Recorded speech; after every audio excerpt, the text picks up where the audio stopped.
नमस्कार, मैं अनिरुद्ध त्रिपाठी और आप देख रहे हैं इंडिया 24/7 टुडे न्यूज। चलिए नजर डालते हैं आज की कुछ खास खबरों की ओर। उज्जैन जिले की महिदपुर तहसील में और यहां स्पेशल पैकेज दिया जाएगा। सीमांकन कर छोटे किसानों को उसका लाभ मिलेगा और लगभग हर प्रति वर्ष 10 करोड़ रुपए की राशि अनुदान में मिलेगी। महिदपुर को आदर्श मॉडल विकासखंड बनाने की बात कही, किसानों की आय दोगुनी होगी। शनिवार को महिदपुर के गांव कड़ाई में जिला स्तरीय कृषक प्रशिक्षण का आयोजन किया गया। ये कार्यक्रम उद्यानिकी एवं खाद्य प्रसंस्करण विभाग द्वारा आयोजित किया गया। समारोह में भारत सिंह कुशवाहा कृषि एवं उद्यानिकी मंत्री ने कहा कि मध्य प्रदेश में पहली बार कच्चे उत्पादन की प्रोसेसिंग होने जा रही है। प्रदेश में एक जिला एक उत्पाद की पहल पर काम किया जा रहा है। उज्जैन जिले में प्याज के उत्पादन का चयन किया गया है। प्रदेश के सभी जिलों में 52 उत्पादनों का चयन हो चुका है, जिससे किसानों को फायदा पहुंचेगा, साथ ही उनकी आय दोगुनी होगी। मालवा परंपरा से हुआ स्वागत। शनिवार को विधायक बहादुर सिंह चौहान ने मालवा की परंपरा के मुताबिक भारत सिंह कुशवाहा कृषि एवं उद्यानिकी मंत्री का सम्मान किया। समारोह स्थल पर योजनाओं के हितग्राहियों को चेक भी बांटे गए, वहीं किसानों का पंजीयन कर प्रदर्शनी भी दिखाई गई। इस दौरान बड़ी संख्या में किसान, गणमान्य नागरिक और बीजेपी कार्यकर्ता मौजूद रहे। महिदपुर बलुरोचिन धनलाल गोयल की खास रिपोर्ट। 274 गाँव में नर्मदा का पानी सिंचाई करने हेतु योजना शुरू करने वाला उपरोक्त विषय में आग्रह है कि विधानसभा क्षेत्र महिदपुर के अंतर्गत 274 गाँव आते हैं। पानी का जल स्तर 400 से 500 फीट घेरा जा चुका है। इस कारण किसानों का सिंचाई का रकबा धीरे धीरे कम होता जा रहा है। उज्जैन जिले के अंतर्गत नाका तहसील एवं खटिया तहसील के गाँव को नर्मदा घाटी विकास के अंतर्गत स्वीकृत योजना से सिंचाई का पानी कृषकों को खेतों में दिया जा सकता है। ये योजना आपकी इस जिले में आ चुकी है। कहीं भी पाइप से हमारे लाइन जोड़कर दोस्तों हमारे पाइप जोड़ देना। विधानसभा क्षेत्र महिदपुर के 274 गाँव इन दोनों तहसीलों से लगे हुए हैं। जनहित में, कृषक हित में नर्मदा का पानी सिंचाई के लिए योजना बनाकर देना आवश्यक है। अतः विधानसभा क्षेत्र महिदपुर के 274 गाँव के नर्मदा का पानी सिंचाई करने हेतु योजना स्वीकृत करने की कृपा करें। बहुत बहुत धन्यवाद। आप सबके ओर से खड़ा हो जाए और मेरी मार्ग उदाहरण देना। बोल भारत माता की।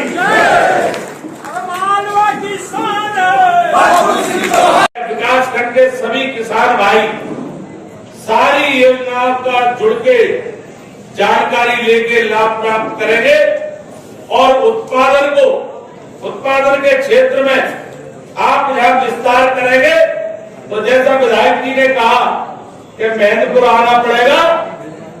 आप हमारी दोनों की इच्छा के भावना के अनुसार और मुख्यमंत्री जी की भावना के अनुसार इन विकास खंडों का चयन हुआ है। आप ईमानदारी से साथ देंगे तो आने वाले समय में इस विकास खंड में दूसरे प्रांत के किसान इस विकास खंड को देखने के लिए आएंगे और आपको दर्शन करने के लिए आएंगे।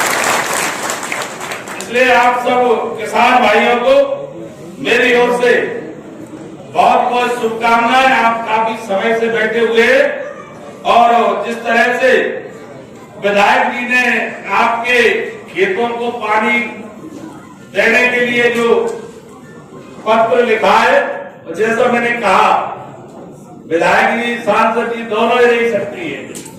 विधायक जी तो जैसे मैंने कहा कि हाथ पकड़ के जब मॉडल विकास खंड करा दिया तो पानी कोई बड़ी बात नहीं है, पानी में होगा। मैं आप सबकी बात को, भावना को मुख्यमंत्री जी तक पहुंचाना, उनसे भी आग्रह करूंगा कि बहुत आवश्यकता है और निश्चित रूप से हमें इस काम में सफलता मिलेगी। आप सबको बहुत बहुत धन्यवाद। नमस्कार। द्वारा महिदपुर विकास खंड का चयन मॉडल विकास खंड के रूप में किया गया है और आने वाले समय में जितनी भी पुरानी योजना है उनका लाभ तो यहाँ के किसानों को मिलेगा ही, नए नवाचारों का भी लाभ महिदपुर के किसानों को मिलेगा।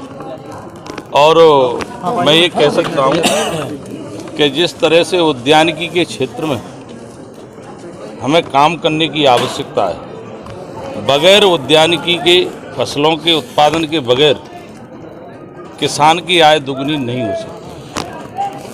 मुख्य रूप से जो प्रशिक्षण रखा गया था किसानों का और मैं इस अवसर पर इस क्षेत्र के किसान भाइयों को बधाई देना चाहूँगा कि आपको एक प्रतिनिधि सजग यहाँ के विधायक भाई बहादुर सिंह चौहान जी की वजह से और सांसद जी की वजह से इस तरह का कार्यक्रम का जो अवसर प्रदान हुआ है इस विकासखंड के लिए। आने वाले समय में किसान जब उद्यानिकी की सारी योजनाओं का लाभ लेंगे तो मैं विश्वासपूर्वक ये कह सकता हूँ कि आने वाला समय इस क्षेत्र के किसानों की प्रगति और तरक्की का होगा।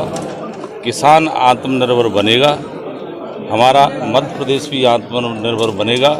इसके लिए माननीय मुख्यमंत्री शिवराज जी के मन में जो किसानों के प्रति जो उनको अवेयर करने की जो चिंता रहती है कि नए नवाचारों से किसानों को लाभ मिलना चाहिए, मध्य प्रदेश सरकार की उद्यानिकी विभाग की और खाद्य प्रसंस्करण की जो भी यूनिटें स्थापित होंगी, कच्चे उत्पादनों का प्रोसेसिंग होगा और जब कच्चे उत्पादनों का प्रोसेसिंग होगा तो किसानों की आय में वृद्धि होगी, किसानों की आय दुगनी होगी।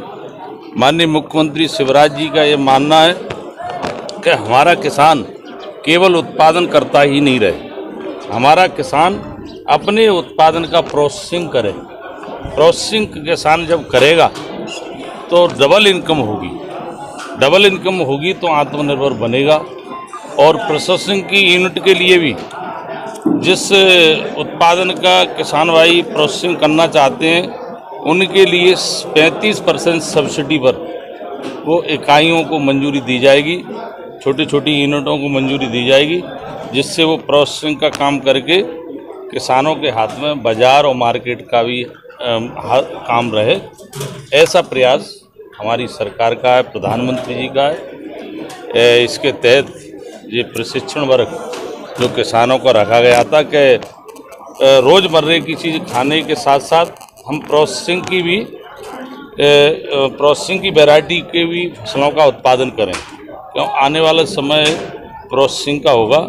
और मध्य प्रदेश देश में पहला राज्य होगा जहां कच्चे उत्पादनों का प्रोसेसिंग, हर उत्पादन का प्रोसेसिंग होगा। और जब प्रोसेसिंग होगा तो निश्चित रूप से हमारा किसान आत्मनिर्भर। महिपुर को वो नर्मदा के पानी